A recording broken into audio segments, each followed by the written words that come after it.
Bereshith, chapter 43. But the scarcity of food was severe in the land. And it came to be, when they had eaten up the grain which they had brought from Mitzrayim, that their father said to them, Go back, buy us a little food. But Yehudah spoke to him, saying, The man vehemently warned us, saying, You do not see my face unless your brother is with you.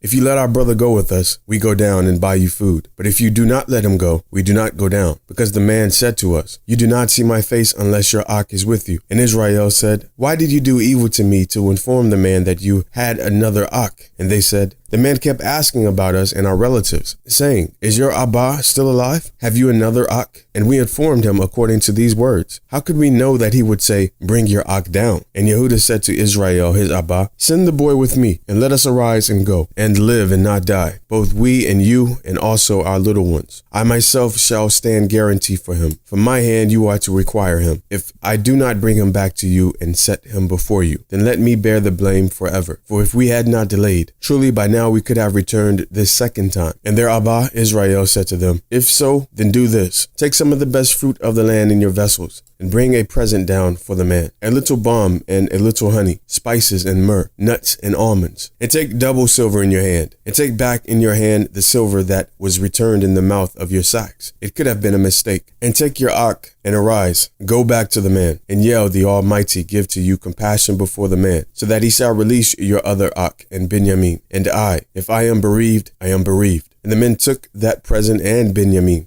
and they took double the amount of silver in their hand, and arose and went down to Mitzrayim, and stood before Joseph. And Joseph saw Benjamin with them, and said to the one over his house, Bring the men home, and make a great slaughter, and prepare, for these men are to eat with me at noon. And the man did as Joseph said, and the man brought the men into Joseph's house. And the men were afraid because they were brought into Joseph's house. And they said, It is because of the silver, which was put back in our sacks the first time, that we are brought in, to throw himself upon us and fall upon us, to take us as slaves, our donkeys too. So they came near to the man over the house of Joseph, and spoke to him at the door of the house, and said, My master, we indeed came down the first time to buy food, but it came to be, when we came to the lodging place, that we opened our sacks, and saw each man's silver in the mouth of his sack, our silver in its weight, and we have brought it back in our hand. And we have brought down other silver in our hands to food. We do not know who put our silver in our sacks.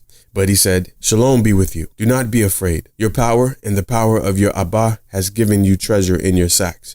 Your silver had come to me. And he brought Shimon out to them. And the man brought the men into Joseph's house and gave them water. And they washed their feet. And he gave their donkeys fodder. And they made the present ready for Joseph's coming at noon. For they heard that they were to eat there. And when Joseph came home, they brought him the present which was in their hand into the house, and bowed down before him to the earth. And he asked them about their welfare, and said, Is your Abba well, the old man of whom you spoke? Is he still alive? And they said, Your servant, our Abba, is in good health. He is still alive. And they bowed their heads down and did obeisance. And he lifted his eyes and saw his Ak Benjamin, his Imaz Ben, and said, Is this your younger Ak, of whom you spoke to me? And he said, The power show favor to you, my Ben. And Joseph hurried, for his emotions were deeply moved towards his Ak. And he looked for a place to weep, and went into his room and wept there. Then he washed his face and came out, and controlled himself, and said, Serve the food. And they set him a place by himself, and them by themselves, and the Mitzrites who ate with him by themselves. For the Mitzrites could not eat food with the Hebrews, for that is an abomination to the Mitzrites. The firstborn according to his birthright, and the youngest according to his youth. And the men looked at each other in astonishment. And he took portions to them from before him.